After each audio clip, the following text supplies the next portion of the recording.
अस्सलाम वालेकुम स्टूडेंट्स। आज मेरी वीडियो जो है वो ऐडजीन के ऊपर है। ऐडजीन एक नॉन प्रॉफिटिंग प्लाज्मिड रिपोजिटरी है। ऐडजीन एक ऐसा डेटाबेस है जो प्लाज्मिड के डाटा को मेंटेन रखता है और ये पूरी दुनिया से मुख्तलिफ लैब में प्लाज्मिड को सबमिट करता है और ये पूरी दुनिया के प्लाज्मिड को डिस्टर्ब भी करता है क्योंकि ये फ्री ऑफ कॉस्ट भी होता है, इसलिए इसे प्लाज्मिड डेटाबेस कहते हैं। प्लाज्मिड डेटाबेस को मेंटेन करने के अलावा इसके और भी सीरीज हैं जो ये अफोर्ड करता है। इनमें से एक के बारे में हम अभी देखते हैं कि हम मोबाइल में हम इसे किस तरह सर्च करके निकाल सकते हैं।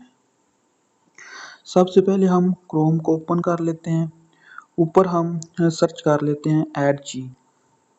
ये हमारे पास वेबसाइट ओपन हो गई है। अब हम इसे ओपन करते हैं और ये हमारे पास वेबसाइट ओपन हो गई है और ये नीचे प्लाज्मिड जो है उनकी तादाद आ रही है। हमने इसके ऊपर नहीं जाना, हमने जाना है एजुकेशन टूल के ऊपर। एजुकेशन टूल को ओपन करेंगे तो इसमें जो और भी बहुत से रिसोर्सेज हैं इसमें, लेकिन हम अभी सीक्वेंस एनालाइजर के ऊपर जा रहे हैं।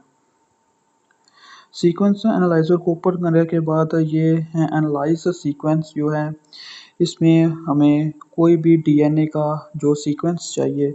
अगर हमारे पास डीएनए का सीक्वेंस हो तो हम उसे इधर पेस्ट करेंगे तो हमारे पास लीनियर में फॉर्म में या सर्कुलर फॉर्म में जो है उसका स्ट्रक्चर आ जाएगा। लेकिन अभी हमारे पास नहीं है, तो हम चले जाते हैं अपनी वेबसाइट के ऊपर जो NCBI जो वेबसाइट है, ये national centre for biotechnological information के लिए है। इसे हम ओपन करते हैं।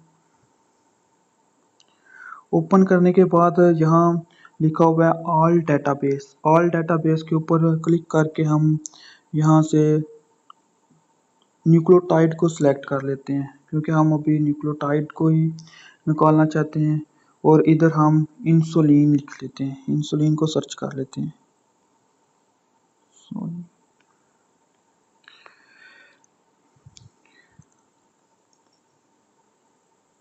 सर्च करने के बाद ये हमारे पास insulin messenger RNA, insulin messenger RNA के बारे में ये मुख्तलिफ किस्म के जो है ना आ गए हैं। इंसुलिन डीएनए हम एक अभी हम इंसुलिन की जो लीनियर फॉर्म है डीएनए की वो यहाँ से सेलेक्ट करते हैं, जो इंसुलिन जीन्स कंप्लीट CDI। इसमें 1472 बेस पेयर हैं लीनियर डीएनए के। इसे हम क्लिक कर लेते हैं।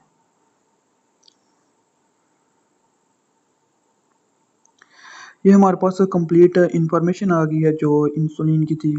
इधर हमने इंसुलिन के जो लिखा हुआ है ना इधर फास्टा, इसके ऊपर जाना है।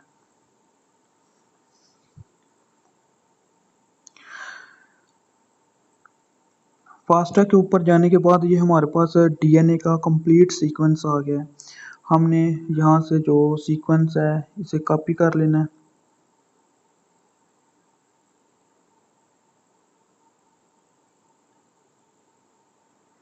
कॉपी करने के बाद हमने अपनी वेबसाइट के ऊपर चला जाना, जो हमारी ऐडजीन थी एनालाइज सीक्वेंस के ऊपर। वहाँ हमने इसे पेस्ट करना है और सबमिट कर देना है।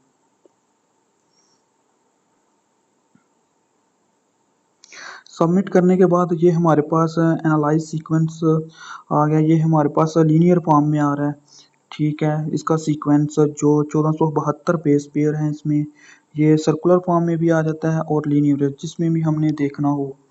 और ये हमारे पास जब हम से देखेंगे कि और ये ऊपर शो हो रहा है कि इसमें कौन कौन से जो डीएनए वो किस फॉर्म में है, ये बता रहा है। जिस पर भी क्लिक करेंगे और क्लिक करने के बाद ये हमारे पास इसके जो फीचर हैं इनमें जो जीन के हैं, रेगुलेटरी हैं, प्रमोटर हैं, प्राइमर है, ये इसके सीक्वेंस वगैरह आ गए हैं। अगर ज़्यादा डिटेल में हमने इसकी ज़्यादा डिटेल को देखना हो तो इसलिए हम अभी इसका जो सीक्वेंस है इसे देखते हैं। ये सीक्वेंस है कंप्लीट सीक्वेंस और ये हमारे पास उसके बाद एनालाइज इसमें उसके बाद डिगेस्ट जो आ गया, इसमें जो लीनियर आ रहे हैं ये नीचे, और सर्कुलर डिगेस्ट आ रहे हैं ये इस फॉर्म में होंगे। और इसके बाद ट्रांसलेट जो हैं उसके बारे में, अभी हमने ब्लास्ट के ऊपर चले जाते हैं। ब्लास्ट के ऊपर ये हमारे पास जो एन ब्लास्ट है ये तो न्यूक्लियोटाइड हैं, और जो हमारे पास दूसरे एक्स ब्लास्ट हैं, ब्लास्ट एक्स जो है ये प्रोटीन है। ठीक है, ब्लास्ट एन को हम क्लिक कर ले। ब्लास्ट एन,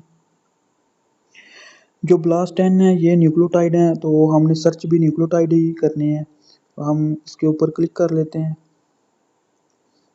ये हमारे पास जो वेबसाइट थी national centre of for bio information, वो ओपन हो गई है। अभी हम इसमें जो ये हमारा ऊपर आ रहा है ये डीएनए का सीक्वेंस आ रहा है जो हमने फास्टा से लिया था, और इसकी जो कंप्लीट इंफॉर्मेशन आ रही है। अगर हमने इसमें चेंजिंग वगैरह करनी हो किसी हिसाब से भी कर सकते हैं। अभी हमने इसमें कोई चेंजिंग नहीं की, तो हम ब्लास्ट के ऊपर क्लिक कर देते हैं।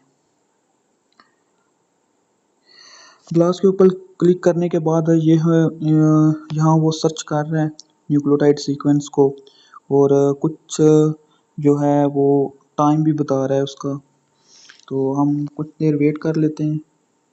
यहाँ पर एक और बात कि जितना बड़ा आपका सीक्वेंस होगा डीएनए का उतना आपको ये वेबसाइट उतना टाइम लेगी। तो ये अभी भी सर्च कर रही है, अभी ओपन नहीं हुई। अब ये वेबसाइट हमारे पास ओपन होकर आ गई है, ये न्यूक्लियोटाइड सीक्वेंसेस के, और ये हमारे पास ये डिस्क्रिप्शन में आ जाते हैं। इसमें ये बता रहा है कि जो हमने सर्च किया था ये इंसुलिन जीन का कंप्लीट सीडीआई, उसके बारे में ये कंप्लीट इंफॉर्मेशन दे रहा है। इसमें जो मैक्सिमम स्कोर है इसका टोटल स्कोर है, और कोर कवर जो है इसका 100% आया। ई वैल्यू जो है इसमें उसके बारे में, और ये उसकी आगे इंफॉर्मेशन ई वैल्यू की बता रहा है।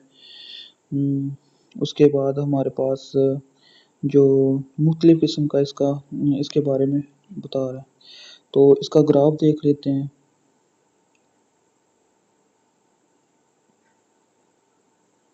पहले हम इस सीक्वेंस को सिलेक्ट कर लेते हैं और इसका ग्राफ देख लेते हैं।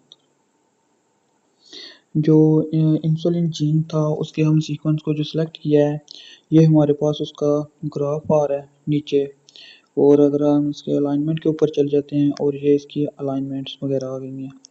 ये हम अगर हमने इसके प्रोजेक्ट मिला होता है ऐड जीन का, तो उसके प्रोजेक्ट में जो सवाल वगैरह आ जाते हैं कि इस हिसाब से आप जो है ना इसकी एक्सप्लेनेशन दें, तो ये इधर डाउनलोड का भी ऑप्शन है, हम डाउनलोड करके कॉपी पेस्ट करके उधर लगा सकते हैं, बता सकते हैं। ये हमारे पास जो इंसुलिन के जीन थे कंप्लीट 1472 ये बता रहे इतने थे इसमें। ठीक है, आगे इसकी टैक्सोनॉमी में क्या बता रहा है, ये हमारे पास टैक्सोनॉमी में ब्लास्ट के बता रहा है कि इतना स्कोर था, नंबर इतना था इसका हिट का, और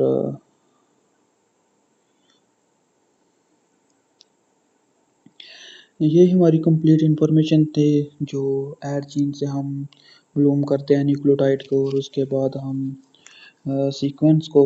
तो अगर आपको मेरी जो वीडियो है अच्छी लगी हो तो प्लीज़ लाइक एंड सब्सक्राइब कर देना।